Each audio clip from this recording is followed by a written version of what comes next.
ما از تکنولوژی استفاده کنیم، اما چی قسم استفاده کنیم که پیام الله را به بشریت برسانیم.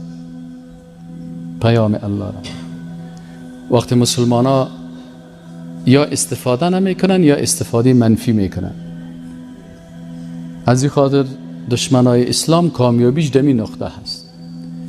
ما از مایک اگر استفاده درست بکنیم، ما میتونیم که در مسجد خود، این هم یکی از وسایل تکنولوژی هست، خود ما راحت می باشیم. اگر از موبایل خود برای دین الله استفاده بکنیم، انسان هدفمند هستیم. اگر از کتاب، اگر از کامپیوتر، اگر از ساینس، اگر از تکنیک، از هر چیزی که شامل تکنولوژی میشه، از این به هدف بزرگ خود که رضایت الله متعال استفاده بکنیم، اینجا ما واقعا یک مسلمان حقیقی هستیم. اما اگر از این استفاده غلط بکنیم، باز اینجا چی میشه که هم شرمنده دنیا میشیم، هم شرمنده آخرت میشیم. چی پیام میرسانیم؟ وقتی پیام میرسانیم، پیش از پیام رساندن خود ما باید پیام بفهمیم که پیام چیست. آیا ما خودم میفهمم این پیامه؟ امروز عادیترین انسان در جیبش موبایل است. امروز عادیترین انسان فیسبوک داره. امروز عادیترین انسان با اینترنت دسترسی داره. اینمی تکنولوژی هست که رسول الله صلی الله علیه و سلم میگه که در آخر زمان این دین خانه به خانه میرسه. توسط همین تکنولوژی امروز در خانه هر کسی در داخل موبایلش، اگر شما یک سایت از به نام sultan.org www.sultan.org اگر باز بکنین، المصحف.org اگر شما ایره سرچ بکنین، قرآن عظیم شان به 140 زبان، به زبانهای مختلف، اروپایی، امریکایی، افریقایی، استرالیایی، آسیایی، به زبانهای مختلف قرآن عظیم شان ترجمه شده هست. و بسیاری وقتا مسلمان ترجمه قرآن نمیفهمه، اما کفار بسیاری اوقات ترجمه قرآن عظیم شان میفهمه. او چیزی که به منفعت مسلمان ها هست، او را کوشش میکنن که به ضد مسلمان ها استفاده بکنن. چرا مسلمان از کتاب خود استفاده نمیکنه، از احادیث رسول الله صلی الله علیه و سلم استفاده نمیکنه؟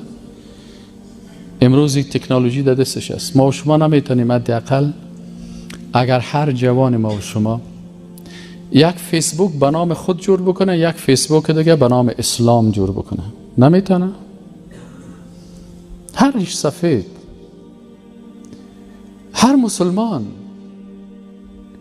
و تواصوا بالحق و تواصوا بالصبر. الله میگه والعصر ان الانسان لفی خسر. قسم است الله متعال میگه به وقتی که برای تو بسیار بی ارزش است، لکن پیش الله بسیار با ارزش است. الله قسم یاد میکنه به وقت در چندین جای قرآن، و در اینجا مشخصا به عصر قسم یاد میکنه که انسان در زیان و نقصان است، مگر کسی که 3 شرط در وجودش موجود باشه: ایمان است، اعمال صالحه است و دعوت به حق و به خیر است. اگر هر جوان و هر موش سفید ما یک فیسبوک به نام خود فیسبوک اسلامی داشته باشه، و از این فیسبوک خود حداقل یک آیت قرآن، یک حدیث رسول الله صلی الله علیه و سلم اگر روزانه نمیتونه، در هفته یک دانی از این نشر بکنه، وقتی دشمنای اسلام ببینه که این جوانا و نوجوانای مسلمان آنقدر هدفمند هستند که حتی فیسبوکشان به نام اسلام است، در دلشان یک ترس مفته که بالا جهان اسلام واقعا سعی که یک سایت دیگه سایت دیگه سایت دیگه سایت، ببینی که یک از قلای لوگری 500 سایت جور شده به نام چی؟ به نام اسلام. اسلام عبدالله، اسلام احمد، اسلام محمد، هر کس اسلام فلانی امیره یک سایت جور میکنه به خاطر رساندن صدای اسلام به گوش دیگره. این کار خواد کردین انشاءالله. و اینجاست بعضی اوقات وقتی یک استاد یک دعوت میده برای یک کس، دعوت از او قدر تأثیر نمیکنه سر دیگر جوانا، لکن اگر شما جوانای بیدار و هدفمند شما میخیزین پیام اسلام برای دیگر دوستایتان میرسانین، زود اونا متاثر میشه. یک استاد که ما بود در شرایط و یک روز گفت یک بچه ما بود، گفت هر قدر میگفتمش نماز بخوان نماز بخوان نماز بخوان، مانده شدم سر نماز نامد. بسیار گفت نه به زدن شد نه به دوستی شد نه به هیچ، لکن گفت یک روز سعی میکنم که بچه ما وضو کرده نماز خوانده میره. او بچه من خود را 100 دفعه گفتم نماز بخوان نمیخواندی، چطور شد که یک دفعه خود جای نماز گرفتی و رفتی نماز میخوانی؟ گفت والا یک رفیق من که همسن من هست، او برای من یک پیام نوشته کرده بود، پیام از او سر من تاثیر کرد و من چی شدم بعد از این انشاءالله تعالی نماز خدا قضا نمیکنم. آیا تو جوان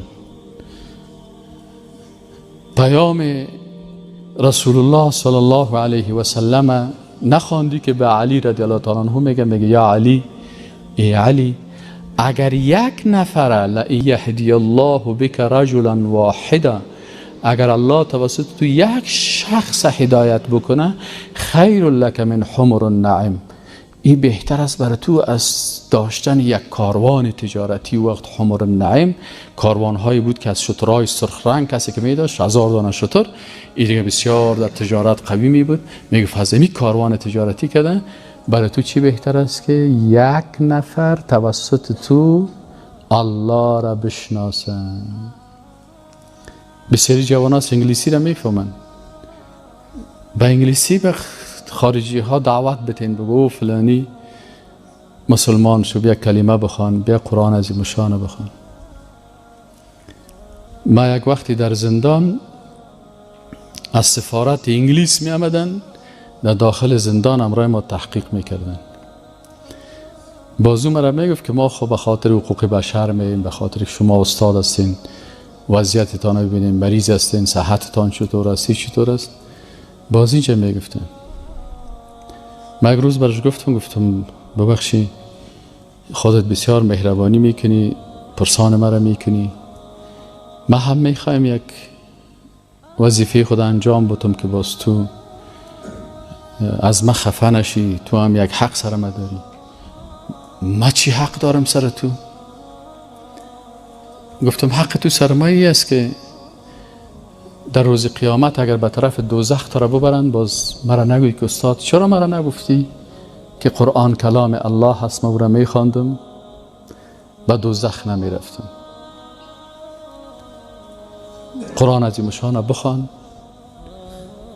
و به اسلام انشاءالله تعالی اعتراف میکنی.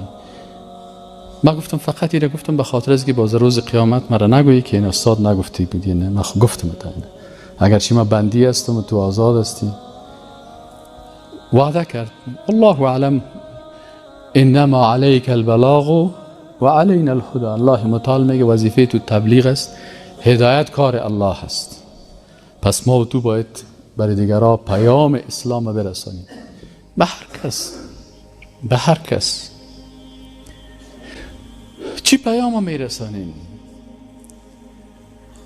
وقتی پیام میرسانیم، پیش از پیام رساندن خود ما باید پیام بفهمیم که پیام چیست.